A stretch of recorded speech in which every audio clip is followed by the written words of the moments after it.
Unfortunately, wire is advancing smoothly, but I will need probably a balloon. We are going to use BrosMed balloons from China. They have FDA approval. The Artimes balloon, we can use a 2.5 Artimes en la caja que te trajeron. Artimes. Bueno, fíjate uno que se llama Artimes. ¿Qué diámetro es? Ok, 2020, 2.0 by 20. So with the using this balloon, which is a low profile balloon, is one of the lowest profile, is 0.016. We have diameter from 10 to 4 and length from 5 to 30 millimeters. This is a compliant balloon, very low profile. It's good for helping to cross and to predilatation. Then we have other balloons for non-compliance that we are going to use afterwards. So, Carlos, would you protect the branches or you go? No, I go because Okay. It doesn't have a. I don't like the support that I have with the guiding, but it's not time to change it now. So, te diría que tengas a mano un Godzilla, un telescope. Let me advance the wire a little bit more. Let me advance the balloon. Let me push the wire.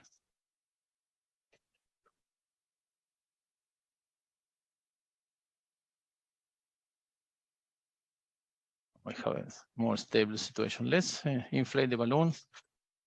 And then after the inflation, we can use the IVUS to see which is the diameter. Again, deflate. I scared a little bit about this curve. You see that I have resistance there. And this is a company guiding that I don't like because the backup is not perfect. Okay, inflate there. Deflate. This is a 2.0 balloon. Okay.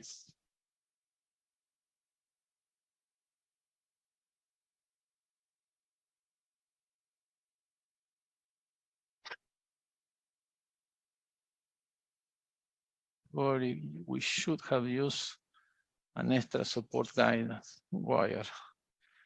Dame el otro 2.0 que tenés ahí.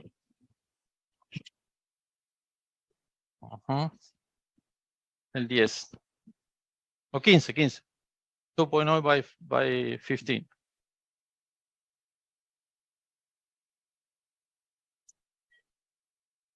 So for sure, this tortuosity is going to be a problem. It's something that we predicted because we have the tortuosity and the calcium. We discussed the possibility of doing rotablator, RotaPro, but there's a lot of tortuosity there. I scare a little bit to damage the middle segment on the diagonal after the first bend of the vessel. So to be honest, I don't like to use it in this situation. Let's go. We don't have support. Give me the telescope.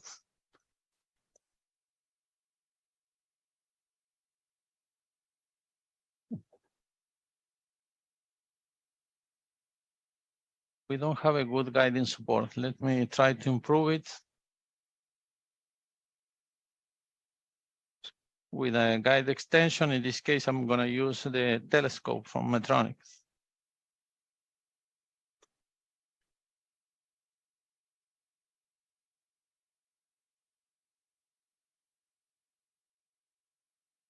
Not, we might have to change the guiding.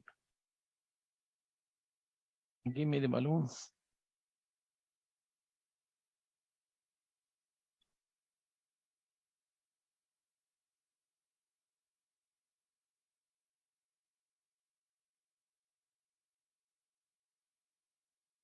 Okay.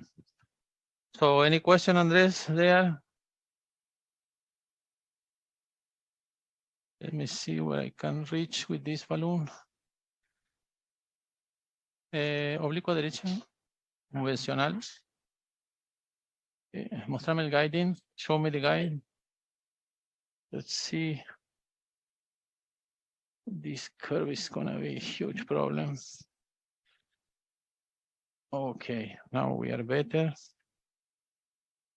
It's important to use. And now we have the axilla there. Inflate, Carlos. Let's go. Volver. Deflate. So the profile of the balloon was okay. And this is the maneuver we use to advance the axilla when we had to go for a deep intubation in flying. Okay, deflate. I think it's not gonna be easy to advance the IVUS. Try again. Okay, deflate. We will try. If not, we are going back to the balloon to advance the guiding, deploy the stent, and then we control the stent.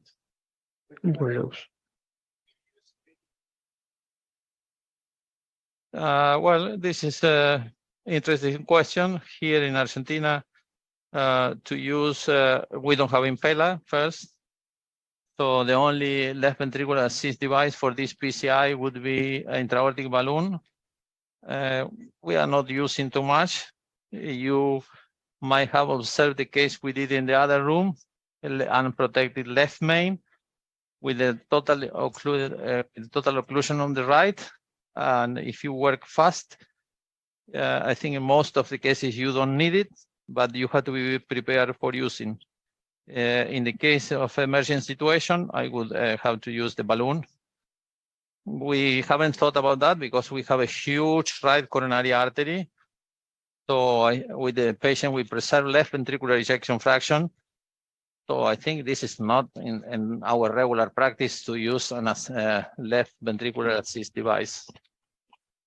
Camilo?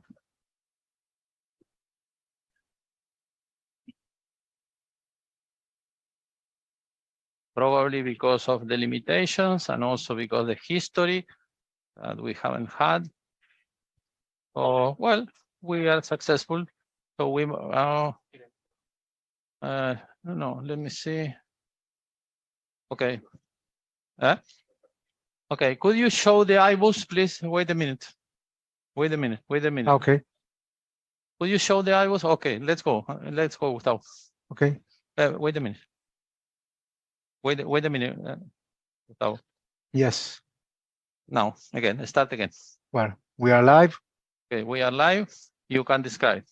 Yes, we are the middle segment of the LAD, isn't it? Yes, absolutely. We can see an eccentric plaque, a mild eccentric plaque, 5 to 8, then a severe plaque with a severe calcification, superficial and deep calcification. This is a bifurcation. And this is the proximal LAD. The proximal LAD was also the tightest stenosis there. Yes. Okay. We have a very calcified lesion. And then it's gonna be, this is the left main and the ostium. Yes, with a mild stenosis. Okay, great. So we are going to first see the reference diameter. It is. So I think here, after, while Gustavo is preparing the measurements, we had to decide what to do. Let me tell you what I could do.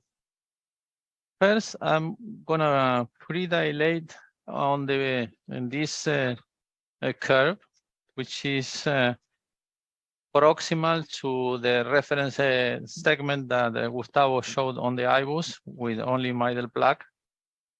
So we have there a 2.5 diameters on the vessel, probably 3, with a tight and concentric calcification. So there we can use an Apollo non-compliant device, 2.5 by 20 or something like this. This is a no compliant device from BrosMed.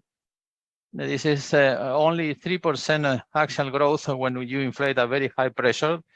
The average burst pressure is 30 atmospheres. The diameters that we have is from 2.0 up to 5, and the length from 6 until 30. So we are going to use 2.5 by 20. 20. Okay. So I'm gonna go distally.